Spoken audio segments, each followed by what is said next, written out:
All right, we're going to be looking at section 1.4b today. This is rational numbers and exponents. Real quickly, I do want to take you through the learn section. So this is the textbook. Just kind of goes over the topics that you're going to be learning and the learning objectives. So combining radical expressions and rational number exponents. So that's the main two things we're going to be looking at here.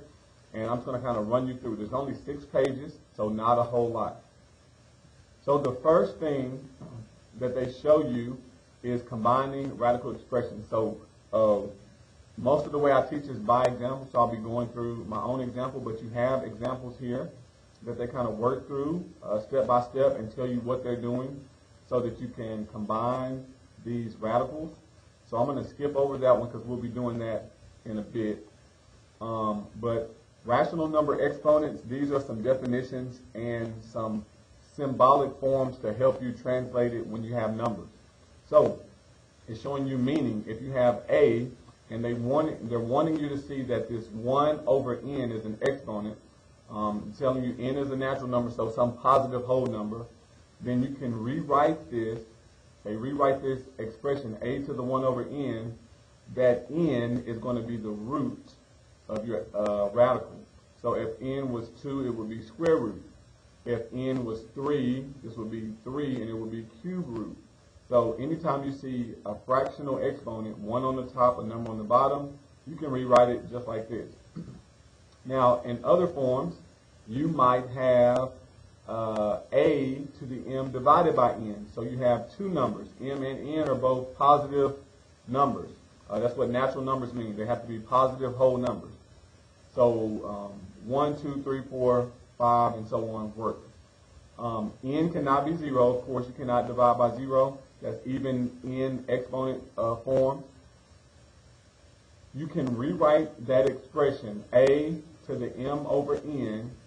The n, whatever's on the bottom, is still the root. Whatever on the top is now your exponent on that base. So a is your base.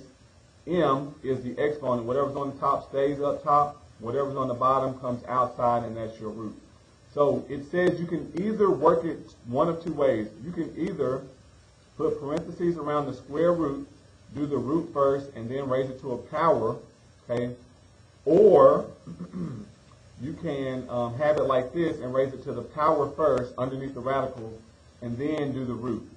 So they're showing you that it can be evaluated either way.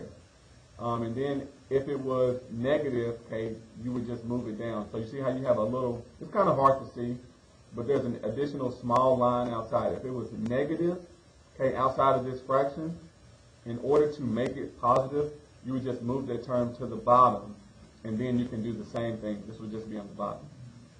And then they show you some additional problems, which we will do some like this. You have multiple roots. So some root, another root, that is rewritten as a power to a power property of exponents, and then you just multiply those 2 together, and then you'll get a bigger root. So whatever m times n is, that's what you get.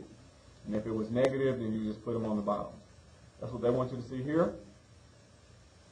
They have some more examples that they take you through, which we'll do our own here shortly. And then some more examples here, some with absolute value. And then Heron's formula. So if you have to do a triangle, which I don't know if I put that problem in or not, if you do see it, you can find the area of a triangle. Normally we need 1/2 base times height. If they don't give you the base, but they give you all the side measurements, you can still figure out the area by using this formula.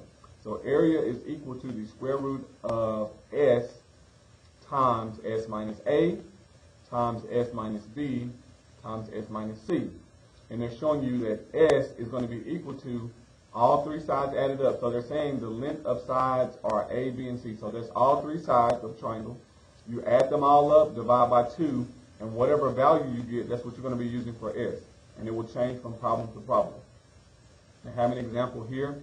Again, I'm not sure if I give you this problem, but if we do, then we'll just work it when we get there. So this is the majority of what we want you to be able to do in 1.4. We want you to know how to rewrite rational exponents, okay, as radical expressions, and we want you to know how to combine them and simplify. So let's end learn, and we'll just start the problem.